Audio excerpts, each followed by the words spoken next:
So thank you for joining us this evening. And the picture you're looking at is a picture of downtown New Haven at sunset. So it's a little after 5 Eastern Standard Time.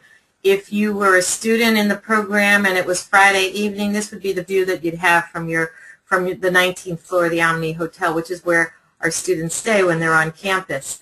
So tonight we're going to be talking about, so we've done a number of these information events. So we've done the general information event, we've done one on financial planning, and we've done one with the alumni talking about the experience of the program. So tonight we're going to talk about preparing for your MBA. So hang with me, and we're going to go through some of the reasons and the rationales why people decide, especially people entering executive MBA programs. What are the things that kind of get them to the point that they decide they want to do an MBA, and then what are the things they need to start considering as they start planning for the MBA. So first we'll start with, what are the motivators? Typically the people that come to us in the program, they're here in their careers. They've done really well. They've had a number of years of experience. They've progressed in their careers. If they've been physicians, typically they've done really good clinically. And so people have given them administrative responsibilities. They're not really sure what to do with them, but they've been given these responsibilities. Most people are directors and above in their jobs, so they've done quite well. And so they're sort of sitting here in this kind of comfort zone where everything's going along well. It's not terribly exciting, but it's manageable. And they get, every now and again, they get a really good choice project to work on or initiative to work on. And then lo and behold, something happens. We call it the trigger of, I call it the trigger of dissatisfaction. Something happens. There's a, change in your responsibilities. There's a reorganization. Maybe you have a new boss. But something triggers people that says, you know what? I'm out of here. I need to do something else. And so they're propelled into action, and they typically have one of three reactions to that. And they start searching for alternatives. And as I said, they can either change positions, so maybe they leave the company and go to another company but in a similar role. Or maybe they do a little career pivot. Or maybe they're more entrepreneurial and they're thinking, I want to own my own business. I've got this product that I've been working on. I want to try to bring it to market. I want to see if I can monetize it. Or they go back to school because they realize, I've done really well up to this point, but I can do better. And so they start seriously considering going back and getting their MBA. And, if you look at a lot of the literature of late, many of the, articles written in Forbes, Wall Street Journal, Bloomberg, Poets and Quants, whatever, resource that you're looking at, many of them say, the return on investment of getting an MBA is like, forget it. You might as well throw your money down the drain. And I don't believe it, because aside from return on investment, and I do believe there's a return on investment, there are other reasons why people do it. And one, most importantly, is to widen your career choices. So you've been doing the same thing. You're not quite sure, what else is out there. You've kind of been limited in your perspective of the industry. And so going back to school helps you to broaden your choices. You gain perspectives about the industry you're in or possibly other industries. So, and with that, and with the skills that you obtain with your MBA, you really broaden the directions that you can move into. It also provides personal credentials. So maybe there are many of you vying for the next level up. Many companies, they have such a established organization that to move ahead really takes time, and then those positions come up very infrequently. So maybe having an MBA will distinguish you from the crowd, or worse, others have MBAs and you don't. So it gives you personal credentials in terms of your ability to do the work. Also, there are certain people, people who've gone through our program even, who have decided they wanted to make a contribution, a more substantive contribution, either to society or to the organization they're in.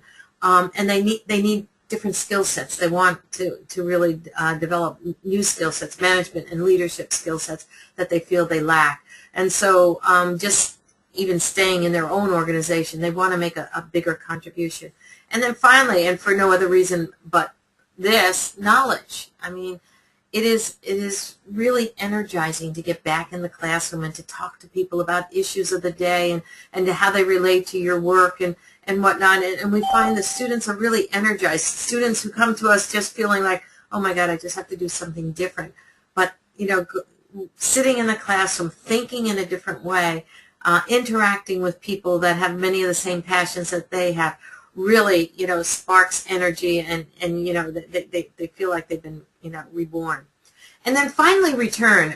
There, you know, despite what people say, our students have reported fairly significant increases in responsibilities in their salaries from the beginning of the program to the end of the program, and even thereafter. Over 50% of our students report that they have changed jobs after leaving the program.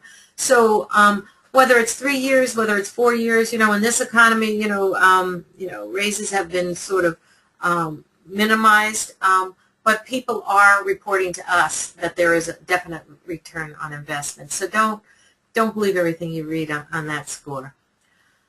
So you've gotten over the hurdle. You've decided, yes, I want to go back. I want to get my MBA. Certain things to start considering before pursuing it. One is, most important, is balance of time. So you're currently working. You have responsibilities. You know, there are fewer employees, so the employees there are working that much harder. You have your home life. You have your families, possibly. You may have community responsibilities, social responsibilities, and now you're going to take on a program like Yale, where you're on campus every other weekend, Friday, Saturday, and then you have to do study in between class weekends. So we tell students on average 10 to 15 hours a week, you know, while they're away from class. So you have to get into that studying mode, which means you have to figure out where you're going to get that time, and so you have to make time. So it's never too early to start that planning process. The other thing you have to consider is, how long has it been since you've been in the classroom? For some of our students, they haven't been in the classroom in more than 30 years. Well, teaching has changed. The tools that we use to teach and to be educated have changed. And quite honestly, it's a different way of thinking. Thinking in an academic environment is different than thinking in your work environment. And I know, having, you know, had a career in healthcare and then coming into this position the last 5 years, there really is a difference. And so you have to start thinking about what that actually means. And then finally, if you're really serious about our program, you're going to need to prepare for the GMAT or the GRE. And preparing for a standardized test, again, it's not like the old SATs or the LSATs or the MCATs that you took, where, you know, it was pencil and paper and you could answer the questions that you knew well first and then go back and answer the harder questions. The current tests are standardized tests. They're done electronically. They're on computers. They're adaptive. So how you answer a question it determines what your next question will be. And based on the tests evaluating your ability will give you an easier or harder test. So, and you can't go back, and it's timed. And so there's a little bit of skill that it's involved in taking and preparing for these standardized tests.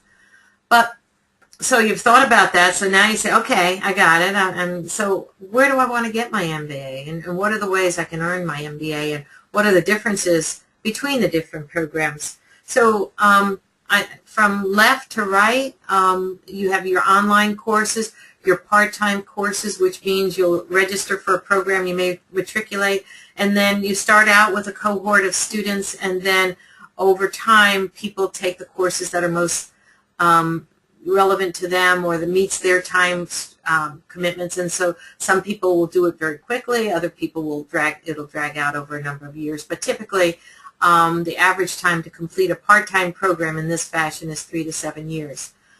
For an executive MBA relates mostly to the format of the MBA program, and it's most like your traditional program. So in terms of convenience, it's an every other weekend format, and it's face-to-face. So you're traveling to campus every other weekend, and then there are 2 in-residence periods. On your online, you dial in when you want to dial in, so it's supremely convenient. Part-time, as we said, you select the courses that sort of fit with your schedule.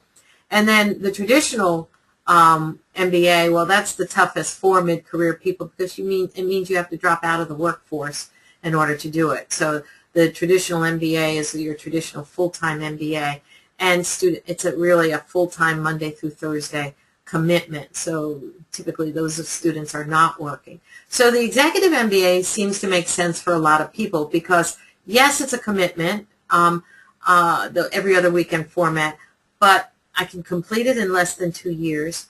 I'm going to get the same network that I would get with a traditional MBA program because I'm moving with a cohort of students. So I move through the program with people that very much have the same interests and passions and dedication to, kind of improving their positions in the environment. And so you develop very close relationships with your student cohort. And in terms of job advancements, I think for online, it's too soon to judge what kind of advancement people completing online programs. They're relatively new. I wasn't able to get any good time frame in terms of time to complete, but over 50% of people who start online programs drop out of them. So they're new enough that the data isn't really solidified. In terms of a part-time program, I think there is some value to getting an MBA. Over the course of time, the question is your employer really aware of the fact that you're getting this MBA? Are they seeing change? Unlike the executive MBA, students are here every other week and they're implementing their learning on Monday, and their employers are noticing the difference. And this isn't something that is reported to me. This comes back from the employers themselves that said, I saw Mary, I was very supportive of her going to the program, and it's amazing. She's been transformed in the 2 months that she's been going to the program. So there really is opportunity to advance. And as I said earlier, many students change jobs within their organizations even before they program. For the traditional MBA, I gave them 4 pluses, simply because these are young people. Typical age in the traditional program is 27, 28. They don't have a lot of work experience, and leaving a program like Yale really catapults their earning opportunities. So it's not a factor of, that the full-time students have better job offerings. It's just really the fact that, they're starting at, kind of at zero. They have no jobs, and they're getting some pretty lucrative offers. But again, I wanted to emphasize the executive MBA. It's really most closely aligned with the full-time in terms of, it takes 2 years to go through. We do it in 22 consecutive months. You graduate with the full-time program, so it's the same MBA degree. We don't water it down, and one of the things you might want to consider as you're looking at executive MBAs is, how much classroom time do I have? How many hours are they actually giving me? Am I getting a full MBA, or is it, quote-unquote, an executive or a condensed version? So the program here at Yale, we like to emphasize it is an MBA program. You get, and we'll see in a minute, the curriculum is very similar to the full-time curriculum. And at the end of your education, you will graduate with the full-time students. We have the same ceremony, and you get the same piece of paper. And the fact that right now we are focusing on the healthcare industry is that these people, they are most of the students in the program are either involved in healthcare or passionate about healthcare and wanting to make an imprint in the healthcare industry. So that's, the various ways you can earn it. This is our student profile. So for executive MBA, and this is pretty consistent if you look at all executive MBA programs. The age distribution, the average age I mentioned earlier is in the late 30s, early 40s. We see students that are beyond 50 and 60.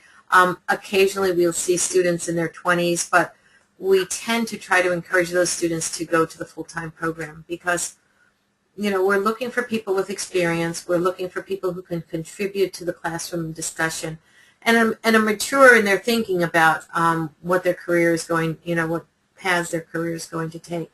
So we have serious conversations with those folks who apply who are under 30, and they have to convince us that while age-wise they may be, less than the norm, but in terms of their passion and their focus and and their ability to participate fully, they're way ahead of their age.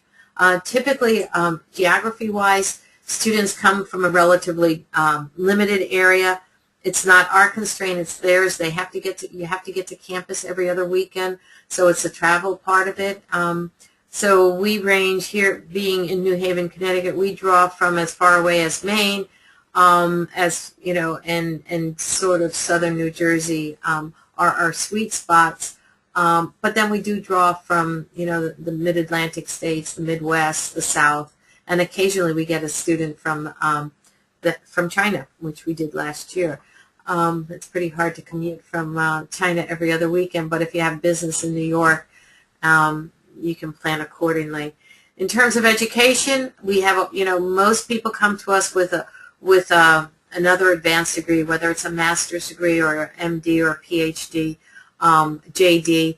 About, you know, about a quarter of the students have a BA or a BS. So now we start thinking, so now you've got the kind of the background, you've kind of thought about, yes, I want to do an MBA. I believe the executive MBA is the right choice for me. I want the network. I want, you know, be able to push through and do it in 22 months. I'm willing to make the commitment to study and put the hours in that I need to put in order to, you know, really participate fully in the class. So why do people choose Yale? So there are a couple of reasons. Up here is handsome Dan on your left-hand side here. We have a new president this year, Peter Salovate, and his inauguration will be next month, early next month. And they're planning a community celebration. By community, I mean all of New Haven, and a big portion of New Haven of the campus is going to be open to the public, and there are going to be all sorts of activities that are focused on the public, for the public. And Handsome Dan's going to be at many of them, and he, as many of you may know, is our mascot here at Yale. So the reasons why people choose Yale, one is for its reputation, and it's among the finest research universities in the country, if not the world. We have a commitment to excellence, both in research and in academics, and we are a very closely affiliated university. And what does that mean? Compared to our peer groups, the University of Pennsylvania to Harvard to Columbia, NYU, we're very centrally located, focused. And so it's a small university. Our undergrads are about, you know, a third to two-thirds of our peer group. All of our professional schools are less than a third of our peer group. So, for example, whether it's the School of Medicine or the Law School or the School of Architecture or the School of Management, you won't see more than 300 students per class in any of those programs. And so what that enables us to do is, being so concise and neatly packed, we draw upon all of our resources. So in the School of Management, it's not unusual in our program to have faculty from the School of Public Health, from the Institutes of Social and Political Science, from engineering, from law, and it's a concept of one Yale. So we are one university with several professional schools. Also, one Yale is, once you enroll in any part of Yale, whether as an undergrad or in one of the professional schools, you are able to take courses throughout the university. With instructor's permission, you can sign up for courses at the Divinity School, in the School of Drama, or the School of Medicine, and students have. And so it's that feeling of community and commitment to one another, as well as to excellence and research. So it really is a very comfortable feeling. For the School of Management, for the university, it's excellence in education, educating leaders. In the School of Management, our mission is to educate leaders for business and society. And you pick any one of those words and they are all equally important, but what we like to emphasize is the fact that in business, you know, you need to have a sound underpinning of, you know, good management skills and leadership skills. But you can be successful in business, but you also have a responsibility to the broader society. And so we like very much for people to think about not only their roles as managers, but also the kind of imprint they're going to make on society as a whole. And so as a result of that, we're, again, very community-minded. People are work together as cohesive units. We have a lot of work groups. And because of that mission, we have some aspirations, as every good institution has or organization has. And so we have three. And our three aspirations is, one, to be the business school that's most closely connected with its home university, which we are. And we demonstrate that in many ways, as does the university with its other schools. Two, it's to be the most global business school. Our new dean, Ted Snyder, he's not new anymore. He's starting his third year, I believe, here. He has created, with 22 other academic institutions from around the world, this global network for advanced management. And every quarter the deans get together and they talk about the business environment in their countries, what's happening in terms of education, and what are the needs for education in the future. And they bring this back to their institutions and they share it. And as a spin-off of that, School of Management developed the Advanced Management, the Masters of Advanced Management, where we invite students from these 22 institutions to come and vie for positions as a third-year MBA student. And what that does is it really brings a global flavor to the campus like no other business school can. And in return, we've begun to develop courses, what we call immersion weeks, where students from these, typically 4, 5, 6 of these institutions get together. They decide on the week. It's a 5-day course. Each institution will teach something that is particularly their strength, and students from any of the other participating networks can go and join that class for that week. So it gives students an opportunity to meet other students from from other cultures, other parts of the world. Two, it gives them insights into how culture and economy and other factors influence business. And three, it gets them thinking about what it actually takes to do business in a world that's shrinking very rapidly, where information is moving at the speed of light, and how to be successful in that environment. And our third aspiration is to develop leaders who are elevated leaders who are ready to take on the biggest challenges of being successful in a global economy. And the third reason why people choose, there are other reasons, but these are some of the main reasons, the quality of the students in the alumni network. We engage students from all areas of the healthcare industry. Soon we'll be expanding upon that. The students really are given an opportunity to really raise their perception about the industry and to see things that they otherwise wouldn't necessarily. And then because our classes are relatively small, we run probably about 20 to 30 students per class, slightly more, they're able to get to know one another really well. They get to work with one another. They get to understand why insurance seems so obtuse to physicians, or why physicians can't work with hospitals. And they debate these in the context of the instructors who are teaching in the courses.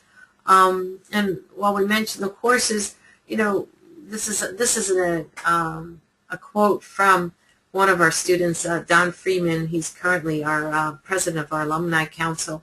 And, I'll let you read it for yourself. But essentially, what Don found was, he has raised his perspectives. He had coursework. He had world-class classmates and faculty. We have the same faculty that teach in our full-time program, teach in our executive MBA program, and they like teaching the students simply because they have more experience, they have more things to talk about.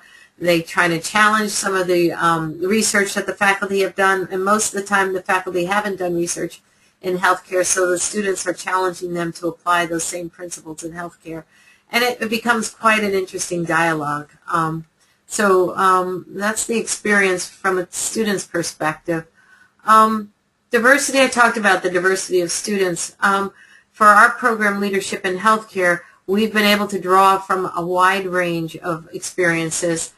We have healthcare delivery, that's, our physicians, our physical therapists, nurses, technologists, so that, obviously is the largest segment of our students because it's the largest part of the healthcare picture if you look at it. And then we have hospital leadership. We get a fair number of folks from medical device, pharma, insurance, consulting. Health IT has been a big area for us lately, where people who have been working in the IT space are really wanting to move more into the operations area and take on more responsibilities in the operation area. I might mention to you, which I failed to do in the beginning, if you have questions, certainly type them in. I'll get to them at the end of this short presentation. So before you forget them, just type them into your space. So this is the profile of a typical class. I mentioned curriculum. So the curriculum for the Executive MBA program parallels the curriculum of the full-time program quite a bit. You need 72 credits to graduate with a Yale MBA, and both programs include 72 credit hours of work. And I mentioned earlier, you'll earn that work. You have to. We don't have grades as per se ABCs. The grading system is proficient, pass, fail, and distinction. So we encourage people to work together and to help each other. In an executive MBA program, people come with different strengths, and so one area may, someone may be really strong in analytics, but they're not as strong in technology. And physicians, know a lot about delivery of care, but they're really not as astute in typically in analytics and IT and technology. And all of these things are very relevant in today's environment. So the programs are very similar. What we have that's different than any other program that I haven't seen it anywhere. It was developed here at Yale. We have the integrated MBA core curriculum. And this was developed by our faculty at the behest of our former dean, Dean Podolny. And he says, business is about solving hard problems that matter. And business doesn't operate very cleanly. It's not necessarily a marketing issue or an issue of economics. It's people have to think about the issues through the eyes of the stakeholders. And how can we change the curriculum such that we're giving the students the foundational work they need in accounting, finance, statistics, economics, but we're also doing it in such a way that they're understanding business more holistically. And so they came back with these, organizational perspectives. And so after a foundational grounding and through your first couple of weeks in the program, in the basics, we start integrating those concepts through the eyes of the various stakeholders. And so whether you're in the full-time program or the executive MBA program, your first year looks very similar to this, in which you will have the foundational experience. You will go into the organizational perspectives, where you'll be looking at business through the eyes of the investor, through the eyes of the innovator. You may be looking at it from the competitor perspective, and oftentimes you'll have two faculty teaching. So in this case of sourcing and managing funds, you have an econ faculty member and you have a finance faculty member, and so you learn about the differences and what are the the motivators in managing funds and sourcing and investing in funds. So at the end of those perspectives, we do what we call is the integrated leadership perspective. And if you want to think about what this is, many of you are aware of the Harvard Business Case Studies. They're typically 10 to 15 pages of documentation about a company and an issue. In particular, Jane was looking out the window and contemplating a recent event. And then at the end of them, there's 3 to 5 questions, and there's a set answer. You can find it in the case. Well, with what we do with the integrated leadership perspective, and to pull all of these ideas together, we create a website. And in that website, we populate it with many things about an organization. Their financial reports, backgrounds on the C-suite, maybe interviews with those individuals, business papers, anything you can imagine goes into this website. And then the students are asked, what's going on here? And in the case of a recent case where the students were working on the Hearst Corporation, and they were launching Cosmopolitan in China. The students who had just been on a China trip came back full of ideas and whatnot of how this should go and what are the key elements of the launch and whatnot. And they walk into the room ready to do their presentations, and the CEO of Horse Corporation was sitting there. And he listened to all of their presentations, and some of them he told them, you kind of missed this part, this point, or this would have been, if you would have looked at this. And then other things he said, that's really interesting. I'm going to take that back, and I'm going to give that to my think tank people. And so it becomes extremely interesting, and you're really dealing with real problems that matter, and you're figuring out how to sort through the chaff and get to the kernel. So that's typically your first year course. The second year course is rounded out by advanced electives and electives that we choose as a matter of a deep insight. So this is where the program sort of diverges from the full-time program. I didn't mention the leadership development program. This is a program that's new to the School of Management. Tom Kolditz, he's a retired brigadier general from West Point. He's taught this leadership throughout his career. He's taught many, many high and important people, and we're fortunate enough to have him here. And it is part of the MBA program, whether you're executive or traditional, and it runs the 2 years. It starts with some didactic courses.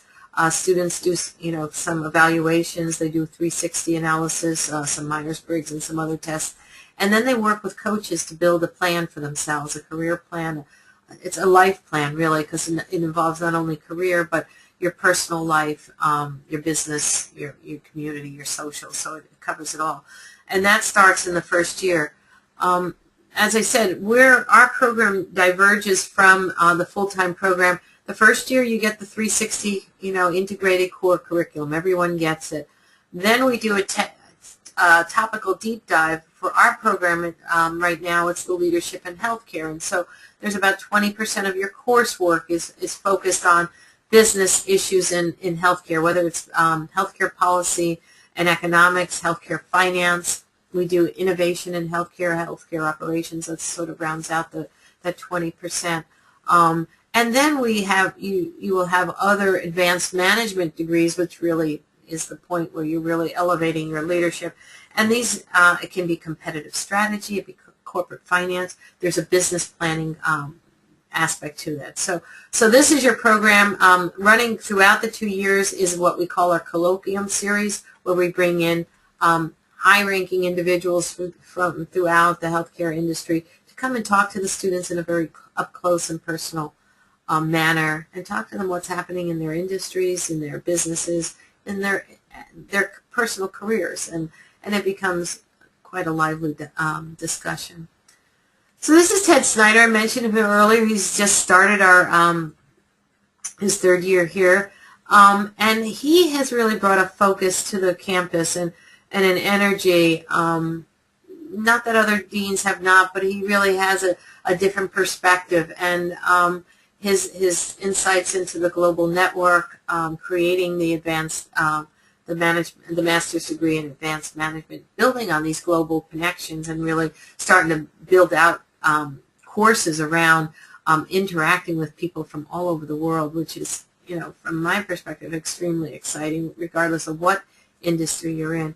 And then doing it in a way with high integrity and high, emphasis on ethics and how we conduct business and the integrity of the way we do business, especially as we reach out across landscapes. Our faculty is among the greatest. We think so, but one of the things that you'd like to know about the faculty, student-to-faculty ratio, as you look around at other programs, typically student-to-faculty ratio is about 20+1. Ours is a very, we have what we call a scale and scope because we're so small, but yet we have such richness of resources. The students benefit from that, and whether they are visiting scholars like Gail Walensky or faculty from other parts of the university or our own near and dear faculty, they all are accessible to our students. They're excited about teaching our executive students, and so they actually they give them their phone numbers and say, call me if you have problems. So now we're starting. So if I've convinced you want to get started on this, I thought I'd share with you a little bit about what you should be thinking about and kind of a time frame, if you will, to start mapping out a time frame for yourself. This, as you're looking at, 2 photos. One is in April, one is just recently. This is our new campus, and we'll be moving into our new facility, Evans Hall, in January, and we're just thrilled. The facility could not be nicer. It's all high-tech. It's glass and metal. It's a LEED platinum building. It is beautiful, and we've been waiting for it for a number of years. So the School of Management was launched in 1973. It's never really had its own campus. It's housed here on Hill House Avenue. We took 2 mansions and built a connection, called it Watson Hall, and put some classrooms in it, but it hasn't been a true campus. Well, this is going to be our true campus. So, and it will set us on a high trajectory. And speaking of trajectory, I want to kind of draw your attention to July 24th. If you're thinking about you want to do this program and you want to get started, our next program starts July 24th in 2014 with our orientation. So what do you need to be thinking about? Pretty much, don't waste too much time. So if you start thinking about a 7-month time horizon, which is about average from when we start, we're first introduced to our students as leads in the process to when they actually submit an application, it's about a 6 to 7 month process. So you need that amount of time. Going back to what I said earlier, starting to plan. How do you balance your time? How do you have conversation with your employer? Do you work with your spouse or whoever you're living with in terms of their time and your social life and how that's going to be affected? All of these things you need to plan for this. It's not something you can jump in, and say, oh, I'm going to do this, and then sign up and enroll next month. So start thinking about, you've attended an event. Hopefully you'll attend some of the others that we offer. I invite all of you to come to campus if you're anywhere near New Haven, whether we have official information events or you're just going to be passing through and you want to stop by. We're here every day, so you can come and see us. You want to start thinking about your GMATs. We're going to talk about that in a second, but you do need to do the GMATs. Start thinking of, kind of looking into that. Also, you want to start thinking about, in month 2, maybe start schedule your tests now that you've seen some of the materials and you're starting to familiarize yourself with them and figuring out how long it's going to take you to kind of get up to speed.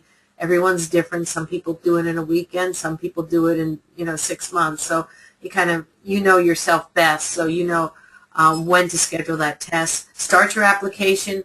You can submit an application and have the materials come in, your recommendations and transcripts. We don't act upon, we do a rolling admissions, but we don't act upon the application until it's completed. If you're serious and you want to come and visit a class, as I said, or you're coming through New Haven, we'd be happy to schedule something during a class weekend so that you can come and sit in the class. In about month 3 and 4, you want to start thinking about taking your standardized test, start writing your essays. In month 4 or so, submit your application.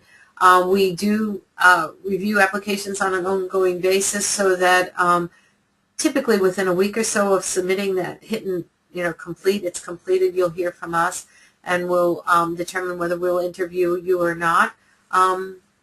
Chances are there are very few people that get to this point that we don't know already because they were small and rather intimate and you've attended events, we've answered questions for you.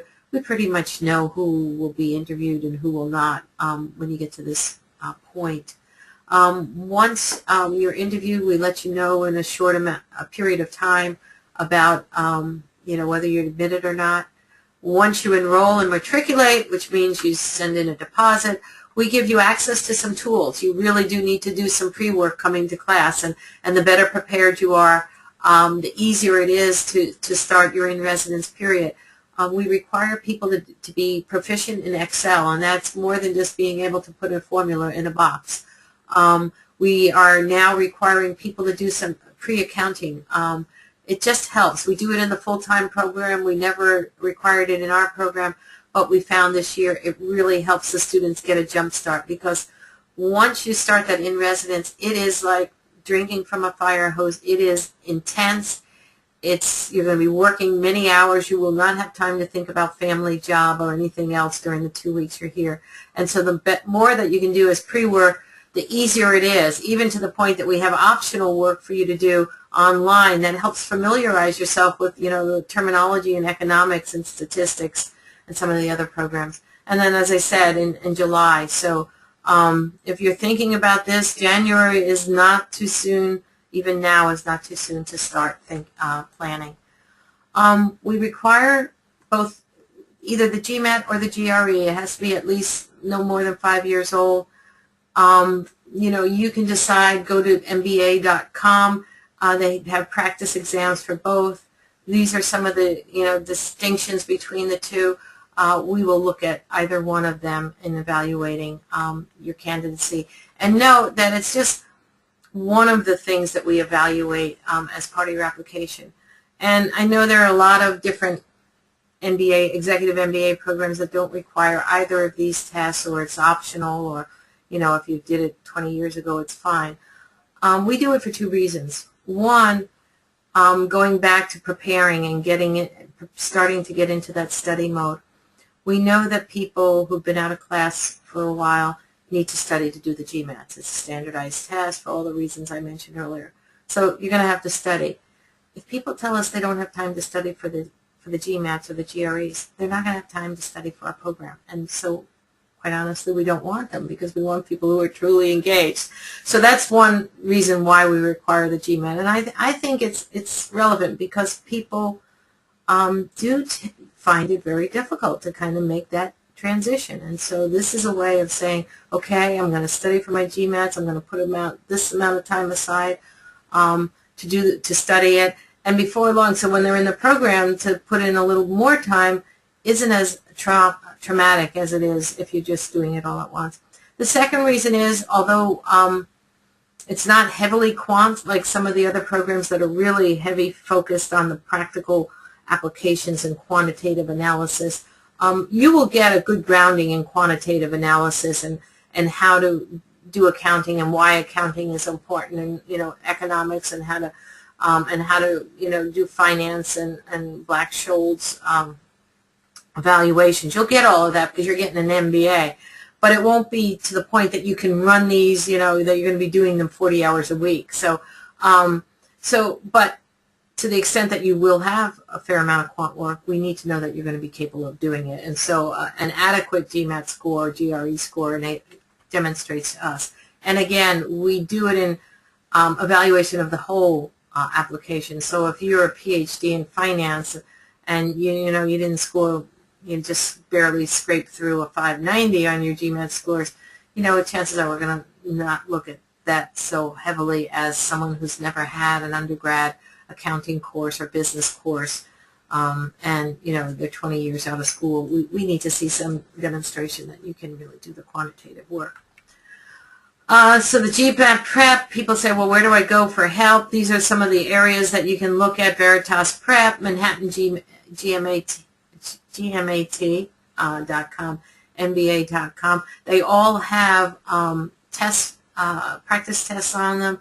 They have different, mobile devices. You can do your on your iPhone. You can study, if you're commuting to work on the train or something. You can sign up for prep courses. Many people find this very helpful, especially around understanding the strategy behind taking the GMAT exam. There's a reasoning aspect to GMAT, and it's not always obvious unless you've done enough practice questions, or you've gone to one of these prep courses and they've given you some of the tips on how to get around that. Tuition information, our program fees are all inclusive. For those people entering in July of 2014 and matriculate by December 31st, the tuition is going to be $152.05, and that's, as I said, all inclusive. Those are a list of all of the things that are included on the left-hand side. On the right-hand side is our entering class. If you want to see, you want to go to this page, go to our website, and there is a lot of information about tuition and financial aid. You may be, more than 80% of our students finance their MBA with loans. Employers after 2008 scaled way back on support, on financial support. And so people do take out loans to do the program, and they do pay it off in a relatively short amount of time. So look at some of the opportunities there. We do have limited financial support scholarships, and those are based on need and merit.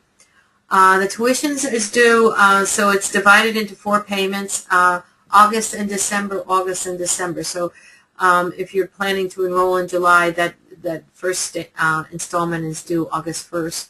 The next one is due December 1st. The next year it's August and December. Sometimes, some employers will pay up to the federal maximum of $52.50, I believe it is, a year for tuition reimbursement. This is an MBA program. People do get reimbursed for it from that benefit pool, and so they will oftentimes take the late charge so that they can move it into the January, so they actually get 3 payments from their employer. So wrapping up, steps to a successful application: do your homework, review our website, review websites of other programs that you're thinking about, attend an information event, talk to students. We love to say, tell us what you do, and we'll find someone who looks like you, who's gone through the program, and we'll match you up with them, and you talk to them, because quite honestly, I don't think there's a student who's graduated from the program who didn't feel transformed, empowered, and felt that it was well worth the financial investment they made. So, we have on our website, we have our face sheets of our current students. You can talk to them, first name, last name at yale.edu. You don't have to ask me. Just dial them up and say, hey, I'm looking at the program. What do you think of it?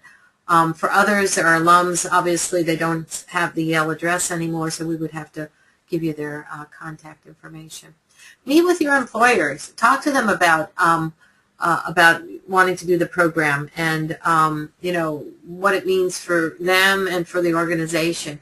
We do require a letter of sponsorship from your employer, and that's just to say that they're going to give you that every other Friday off. It has nothing to do with financial support. It's strictly speaking that they realize that you're taking on this program. It requires you to be on campus Friday and Saturday twice a month, and that you will have some homework in between. So if you're used to working 150%, you may only be able to do 125%.